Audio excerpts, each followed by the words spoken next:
Hello दोस्तों, नमस्कार। कैसे हैं आप लोग? आशा करता हूँ स्वस्थ होंगे। रहना चाहिए, स्वस्थ रहना चाहिए। योगा करिए नियमित रूप से, सुबह में, शाम को, जब भी समय मिले। और बताइए, जैसा कि हम लोग चर्चा कर रहे हैं दोस्तों, बहस क्लासेस में आपको दिया जा रहा है, मटेरियल दिया जा रहा है इंग्लिश को अपने सुधारने के लिए, बोलने के लिए, कैसे इंग्लिश समझा जाए, ये सभी बातें आपको यहाँ पे बताई जा रही हैं। और जो भी आपको कन्फ्यूजन हो, बिल्कुल कमेंट सेक्शन आपके लिए खुला है। जैसा कि आज हम बताने वाले हैं आपको सेंटेंस के बारे में। सेंटेंस मीन्स वाक्य। जैसा कि अभी आपने देखा, वर्ड यानी शब्द 8 प्रकार के होते हैं। पार्ट्स ऑफ स्पीच उन्हें कहते हैं। Noun, pronoun, adjective, verb, adverb, preposition, conjunction and interjection. दोस्तों, ये जो शब्द हैं, इन्हीं को मिलाकर, ये जो शब्द हैं, इन्हीं शब्दों में से कुछ शब्दों को लेकर या सभी को लेकर, जैसा भी कंडीशन सिचुएशन हो, सेंटेंस बनाए जाते हैं। जैसे आपने देखा था, अक्षरों के मेल को शब्द कहते हैं। एक या दो से अधिक अक्षर मिलकर शब्द बना लेते थे। वैसे ही 2 या 2 से अधिक वर्ड मिलकर सेंटेंस का निर्माण करते हैं। आइए देखते हैं। देखिए, आज हमारा टॉपिक है सेंटेंस पे। SENTENCE, sentence. सेंटेंस का हिंदी होता है दोस्तों वाक्य। क्या होता है? सेंटेंस मीन्स वाक्य। देखिए, जैसे वर्ड हमने कल देखा था, नाउन, प्रोनाउन, ये सब। वर्ब भी देखा था। जैसे हम कुछ वर्ब ले लेते हैं, जैसे हमने कहा गो, GO। देखिए आपका क्या है? गो मीन्स जाना। गो क्या है? एक वर्ड है। गो क्या है? एक वर्ड है, जो कि अक्षरों से मिलकर बना हुआ है। जैसे एक वर्ड हम लेते हैं देयर, THERE। देखिए यहाँ पे हमने 2 वर्ड लिया है, गो लिया है, देयर लिया है। अब इन दोनों वर्ड को अगर हम मिलाएं, ये पहला वर्ड है, दूसरा वर्ड है। जैसे हमने पहले वर्ब लिख दिया गो, फिर लिख दिया देयर। जो दोनों अलग अलग थे उनको हम साथ में लिखने जा रहे हैं। गो देयर मीन्स वहां जाओ। गो देयर मीन्स वहां जाओ। गो मीन्स जाना होता है और देयर मीन्स वहां। ये देखिए आपका एक सेंटेंस है। सेंटेंस बनाने के लिए कम से कम 2 शब्दों की आवश्यकता होगी। ठीक? 2 या 2 से, अगर 2 से अधिक शब्द भी रहते हैं तो उसको मतलब हम आगे देखते हैं। तो यहां पर सेंटेंस जो है,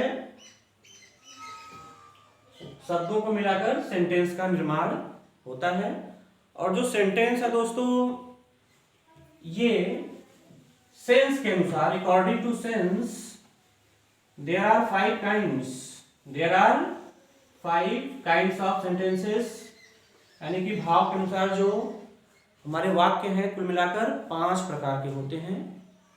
किन्हीं किन्हीं किताबों में 4 ही दे दिया रहता है, 2 को कंबाइन कर देता है, जोड़ देता है। उसको भी हम देखेंगे। आइए देखते हैं हम सेंटेंस के बारे में। हमारा जो पहला सेंटेंस है वो है एसर्टिव सेंटेंस। ASSERTIVE,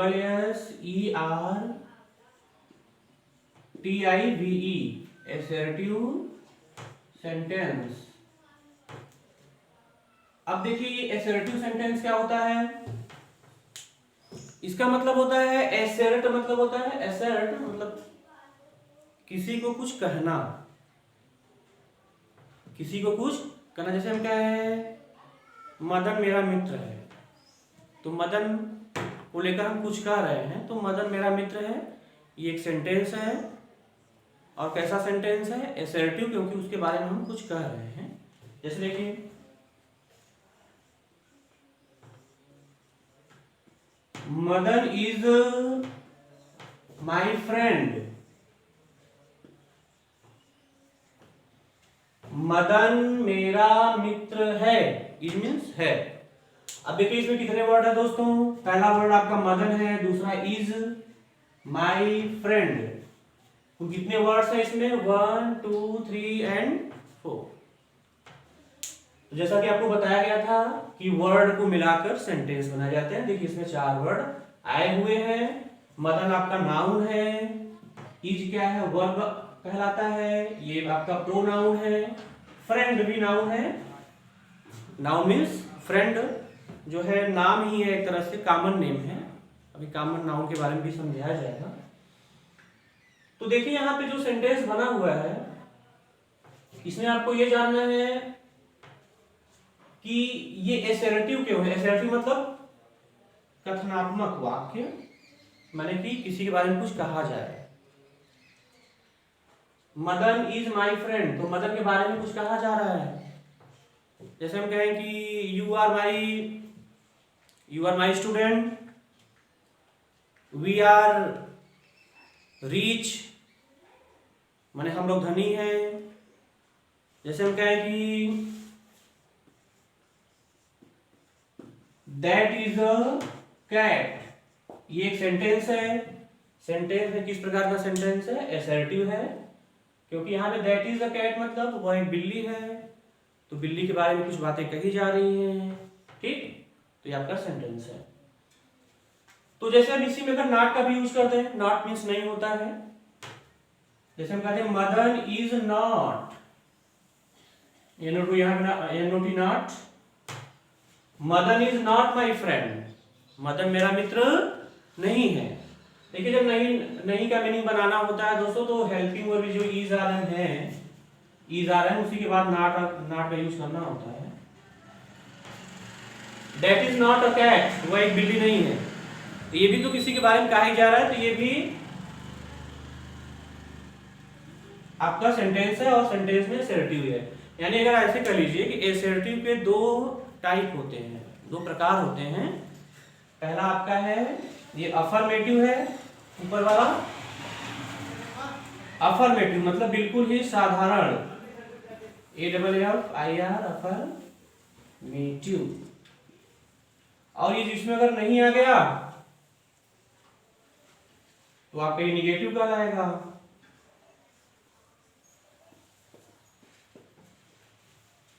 अगर नहीं आया तो निगेटिव हो गया।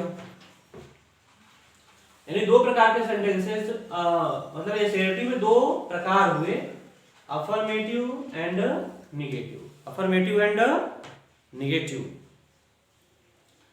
तो ये आपका सेंटेंस का पहला टाइप हुआ।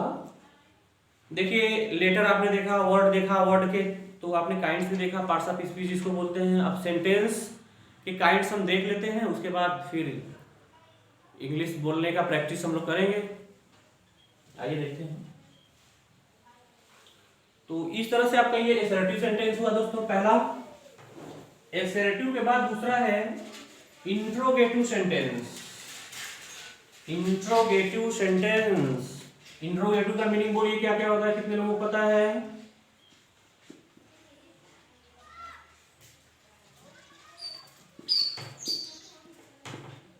INTERROGATIV, interrogative sentence.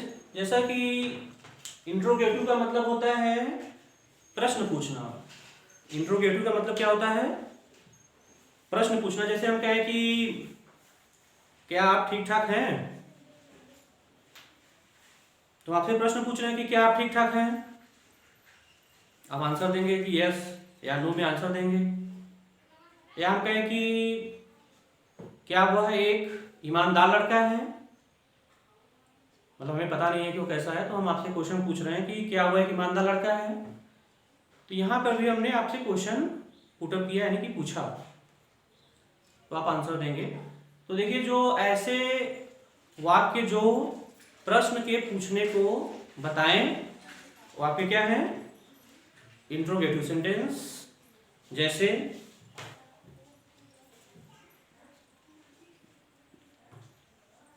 क्या मीरा पागल है? देखिए इंट्रोगेटिव सेंटेंस के लास्ट में दोस्तों ऐसे क्वेश्चन मार्क रहता है। अब देखिए क्या मीरा पागल है, किसी से प्रश्न पूछा जा रहा है, मतलब हमें नहीं पता है, हम आपसे प्रश्न पूछ रहे हैं, आप उत्तर देंगे यस या नो में। तो ये आपका इंट्रोगेटिव सेंटेंस है।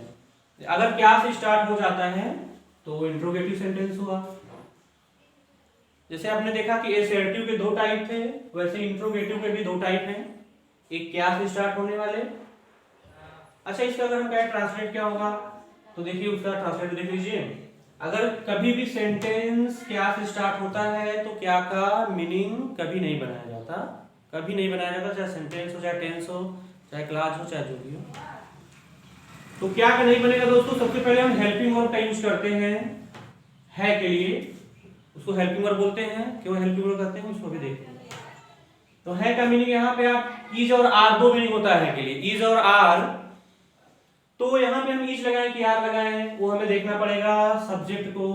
मीरा क्या है, सिंगुलर है कि प्लूरल, मतलब एक वचन में है कि बहुवचन में। तो एक वचन में है क्योंकि सिंगल है, मीरा अकेले है नाम, इसलिए हम है के लिए यहाँ पे इज का यूज करेंगे। आई एस इज, मतलब इसका बना देने के बाद क्या का तो बनेगा ही नहीं, तो है का बनाएगा तो स्टार्टिंग से आप स्टार्ट कर लीजिए, जैसे जो भी है लिखा हुआ है शुरू से। मीरा का, मीरा ही होगा नाम है। इज मीरा, पागल का मैड, इज मीरा मैड, क्या क्या मीरा पागल है। तो ये आपका है क्या से स्टार्ट होने वाला इंट्रोगेटिव। एक तरह का इंट्रोगेटिव दोस्तों और होता है, अगर बीच में कुछ ऐसे शब्द आ जाएं जो कि प्रश्नवाचक शब्द हो। प्रश्नवाचक शब्द का मतलब जैसे क्या, अगर बीच में आ जाए क्या, कहां, क्यों, कब, कैसे, तो ये सब जो वर्ड है कब, क्यों, कैसे, कहां, कितने, ये सब आपके प्रश्नवाचक शब्द हैं, मतलब कि इंट्रोगेटिव वर्ड है। ये देखिए वर्ड ही है, शब्द है। जैसे क्या का मीनिंग हो जाता है व्हाट, कहां का वेयर, WHERE, क्यों के लिए वाई, WHY, कब के लिए व्हेन, कैसे के लिए हाउ, एंड कितने के लिए हाउ मेनी। तो देखिए ये सब इंट्रोगेटिव वर्ड हैं, और भी हैं। तो अगर ये सब वर्ड जो है, शब्द जो है, अगर सेंटेंस के बीच में आ जाते हैं तो पहले इन्हीं का मीनिंग बना दिया जाता है।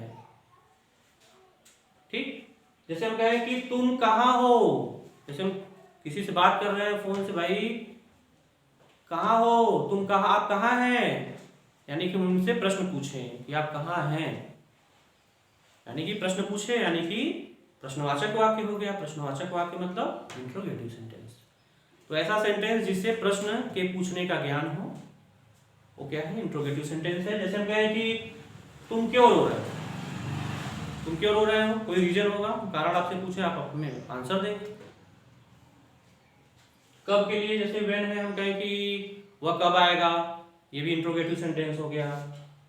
तुम कैसे हो, तुम कितने वर्ष के हो, तो ये सब दोस्तों इंट्रोगेटिव वर्ड हैं।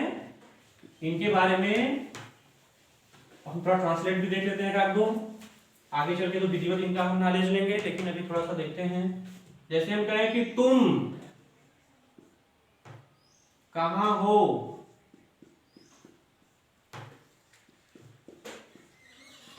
अभी आपका इंट्रोगेटिव सेंटेंस है, तुम कहां हो। तो इंट्रोगेटिव अगर वर्ड बीच में आ गया है तो पहले इसी का हम बनाएंगे, मतलब इसी का मीनिंग लिखेंगे। पहले कहां का मीनिंग वेयर होता है, WHERE, वेयर। उसके बाद दोस्तों जो लास्ट वाला वर्ड है जिसको हम हेल्पिंग वर्ड बोलते हैं, उसका लिखना पड़ता है।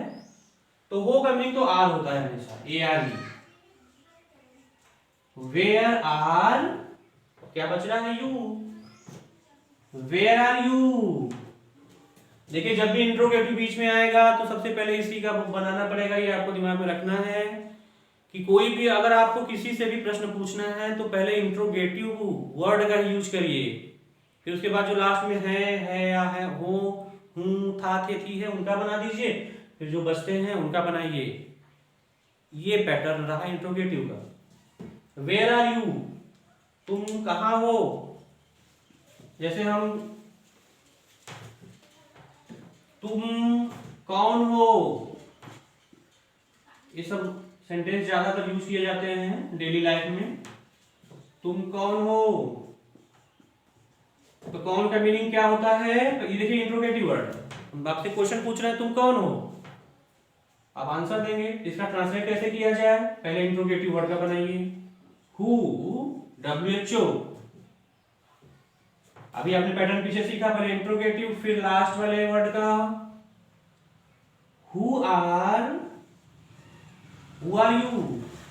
आप हमेशा पूछते भी रहते हैं who are you, how are you, ये सब ये आपका इंट्रोगेटिव पैटर्न है।